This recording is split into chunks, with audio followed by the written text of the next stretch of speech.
అందరికి నమస్కారం. Praise lord. పరిశుద్ధ బైబిల్ గ్రంథంలో నుండి ఒక మాట చదువుకుందాం రండి. మార్కు సువార్త 9వ అధ్యాయము 48వ వచనం. నరకమున వారి పురుగు చావదు, అగ్ని ఆరదు. చదవబడిన లేఖనం మన వెనుకల్లో దేవుడు దీవించునుగా. ఈనాడు ప్రజలందరూ కూడా అన్ని మతాలలో నరకం, పరలోకం ఉన్నది అని నమ్ముతున్నారు. అయితే పరలోకం వెళ్ళాలి అంటే మార్గం ఏమిటి? నరకం ఎవరు వెళుతారు అంటే, పరలోకం వెళ్ళాలి అంటే కొంతమంది పుణ్యకార్యాలు చేయాలి, పరిశుద్ధంగా బ్రతకాలి అని కొన్ని కర్మ సిద్ధాంతాల వైపు వెళ్తారు. మరికొంతమంది దేవుని మాట వింటే చాలు, దేవునికి నచ్చినట్టుగా బ్రతుకుతే చాలు, దాన ధర్మాలు చేస్తే చాలు, పరలోకం వెళ్తామని నమ్ముతారు. అయితే మరికొంతమంది దేవునికి ఇష్టలుగా బ్రతుకుతే చాలు, ఆ దేవుని మీద నమ్మకముతో బ్రతుకుతే చాలు అని నమ్ముతారు. ఇత్యాది నమ్మకాలు ఉన్నాయి. దేవుడు చెప్పినట్టుగా చేస్తే ఆయన రాజ్యం, పరలోకం వెళ్తారు, స్వర్గం వెళ్తారని నమ్ముతారు. మరి నరకం ఎవరు వెళ్తారు అని ఏ మతాన్ని అడిగినా నరకం ఉన్నది అని ప్రతి మతం నమ్ముతుంది. అధికముగా మేజర్ మతాలన్నీ కూడా నమ్ముతాయి. వారి గ్రంథాల్లో కూడా రాసుకున్నారు. అయితే నరకం ఎవరు వెళుతారు, నరకం అనేది ఉన్నదని అందరూ ఖచ్చితంగా నమ్ముతున్నారు. ఆబ్వియస్లీ దాంట్లో ఎలాంటి డౌట్ లేదు. నరకం మరి ఎవరు వెళ్తారు అంటే, అన్ని మతాలు నమ్ముతున్నాయి చెడ్డవారు వెళ్తారు.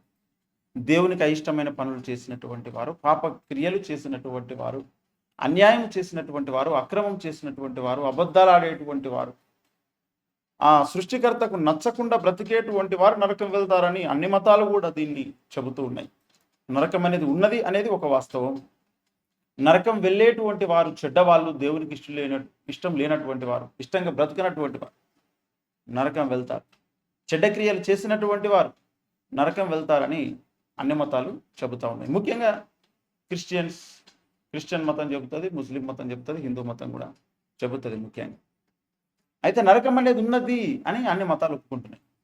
వెళ్ళేటువంటి వారు చెడ్డ క్రియలు, అవిశ్వాసం, దేవుని మీద నమ్మకం లేకపోవడం అని ఈ విషయాలను బట్టి నరకం వెళ్తాం. నరకంలో పరిస్థితి ఎలా ఉంటుంది? అక్కడ అగ్ని ఆరదు, అక్కడ పురుగు చావదు. అంటే ఎప్పటికీ అక్కడ ప్రాణం పోదు, అక్కడ మరణం అనేది రాదు. అక్కడ ఎప్పటికీ అగ్ని మండుతూనే ఉంటుంది. అది ఎల్లకాలము అక్కడ ఉన్నటువంటి ప్రాణము, ఆత్మ, శరీరం కలిగినటువంటి వారిని దహిస్తూనే ఉంటుంది.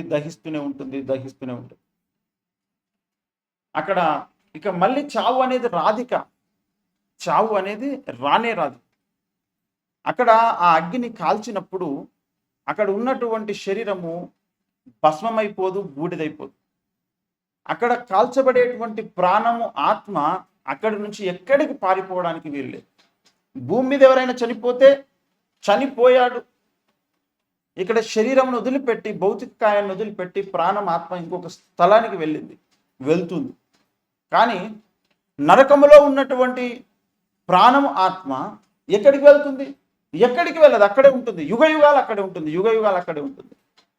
అక్కడ ఆ ఆరని అగ్ని గంధకములతో అది కాల్చబడుతూనే ఉంటుంది. అక్కడ ప్రాణము పోదు, అగ్ని ఆరిపోదు. ప్రాణం అక్కడి నుంచి వేరే దగ్గరికి వెళ్ళే అవకాశం లేదు, అక్కడున్న అగ్ని ఆరిపోవడానికి అవకాశం లేదు. ఈ భయంకరమైనటువంటి నరక శిక్ష ఉన్నది వాస్తవం. అయితే ఎవరు వెళ్తారు అక్కడికి అంటే, బైబిల్ చెబుతుంది. మార్కు సువార్త 16:16లో నమ్మి బాప్తీసం పొందిన వాడు రక్షింపబడును, నమ్మని వానికి శిక్ష విధించబడును. ఏమి శిక్ష? ఎక్కడ? నరకములో యుగయుగాలు అగ్ని గంధకముల చేత, అక్కడ ఉన్నటువంటి అగ్ని చేత ప్రాణము, ఆత్మ, శరీరమును అక్కడ కాల్చివేయడం అనేది జరుగుతుంది.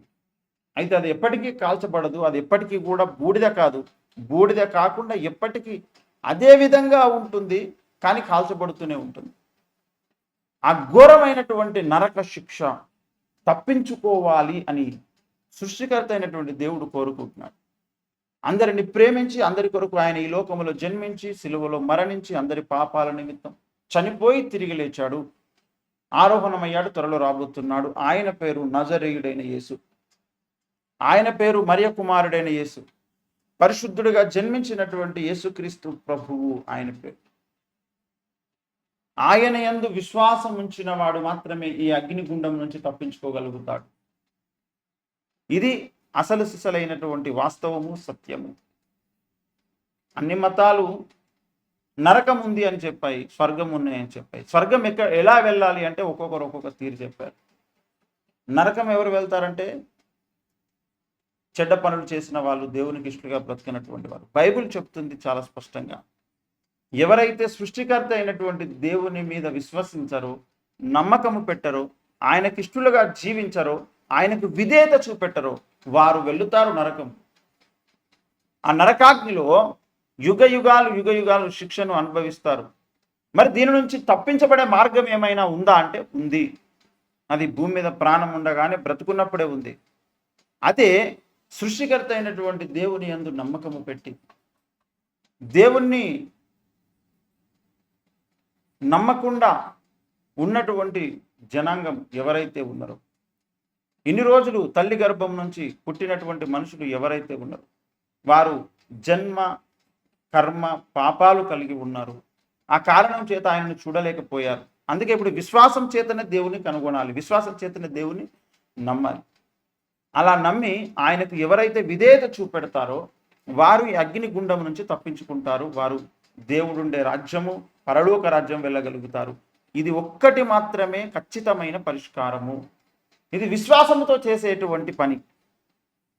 మీకు ఇది నమ్మాలనిపిస్తే నమ్మండి, మీకు నమ్మాలనిపించకపోతే నమ్మకండి. కానీ నమ్మినటువంటి వాడు మాత్రమే రక్షింపబడతాడు, అంటే అగ్నిగుండం వెళ్లకుండా కాపాడబడతాడు.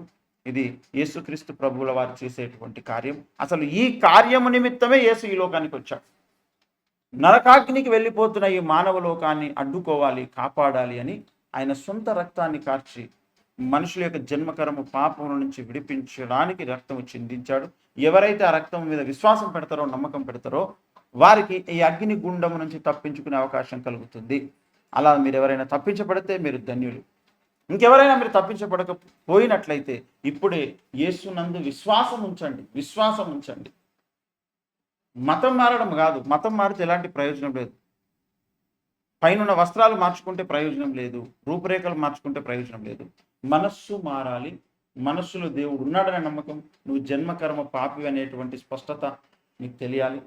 దాని నుంచి కాపాడబడేటువంటిది మార్గము, కాపాడబడేటువంటి అవకాశం యేసు రక్తము ద్వారా మాత్రమే ఉందని మీకు తెలిస్తే, మీకు అర్థమవుతుంది. దాని యందు విశ్వాసం ఉంచుట చేత, దేవునికి విధేయులవుట చేత ఈ నరకము నుండి, అగ్నిగుండం నుంచి తప్పించబడతారు.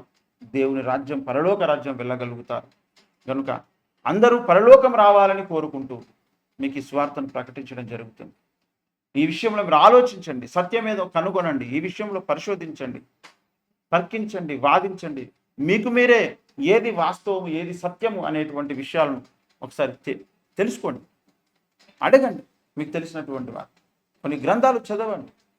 ప్రతి దేవుని గూర్చిన అంశాన్ని గురించి మీరు తెలుసుకోండి, ఆలోచించండి, ప్రశ్నలు అడగండి, జవాబులు పొందుకోండి. సత్యంలోనికి రండి, సర్వసత్యం ముందు ప్రతిష్ఠింపబడండి. మీరు ధన్యులవుతారు. ఈ విషయం తెలుసుకోకుండా ఒకవేళ ఈ లోకంలో ఏదో పుట్టాము కనుక బ్రతికేద్దామని అనుకుంటే ఎప్పుడో ఒకసారి మరణం అనేది వస్తుంది. మరణించిన తర్వాత నరకం, అగ్నిగుండం అనేది ఉంది. దాన్ని తప్పించే మార్గం దేవుడు ఏర్పాటు చేశాడు. కానీ దాన్ని కనుగొనకుండా, దాన్ని తెలుసుకోకుండా, దాన్ని రిసీవ్ చేసుకోకుండా చనిపోతే అగ్నిలో ఘోరంగా శిక్షణ అనుభవిస్తారు. ధనవంతుడు అనేవాడు ఒకడు ఉండే, వాడు ఇష్టం వచ్చినట్లుగా సుఖంగా బ్రతికాడు, వెళ్ళి నరకంలో పడ్డాడు. అక్కడికి వెళ్ళి అరుస్తున్నాడు, నన్ను కాపాడండి, కాపాడండి, ఒక నీళ్ళ చుక్క ఇవ్వండి లాజరు ద్వారా. ప్రయోజనం లేదు. ఈనాడు చాలా మంది అదే లైన్లో ఉన్నారు. కనుక మీరు కూడా అదే లైన్లో ఉంటే కనుక ఇకనైనా జాగ్రత్త పడండి. ఈ క్షణంతోనైనా జాగ్రత్త పడండి. మీరు ధన్యులు అవుతారు, పరలోక రాజ్య వారసులు అవుతారు. లేదంటే నిత్య నరకాగ్నిలో శిక్షణ అనుభవిస్తారు. అది తప్పించబడాలని నేను కోరుకుంటూ ఈ విషయాలు మీకు తెలియజేస్తున్నాను.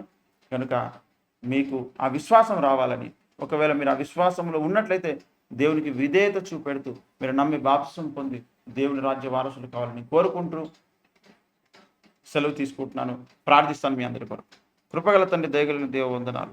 ఈ యొక్క సందేశం చేత నమ్మిన వారైతే ఇతరులకు ఈ స్వార్థను ప్రకటించడానికి వారిని పురికల్పండి, బలపరచండి. నమ్మని వారైతే వారిలో విశ్వాసాన్ని పుట్టించండి, బాప్తిస్మ జలములలోకి నడిపించండి. నీ యందు విశ్వాసం కలిగి జీవించట్టు కృప దయచేయండి. ఆ ఘోరమైన నరకాగ్ని నుంచి మీరు తప్పించి మీరు వాడుకొని మహిమ పొందమని వందనాలు స్తోత్రాలు చెల్లిస్తున్న కృపకు అప్పగించుకోండి. యేసు ఉన్నత నామమున ప్రార్థించి పెట్టుకున్న ఆమేన్. అందరికీ నమస్కారం. Praise the lord. Good morning.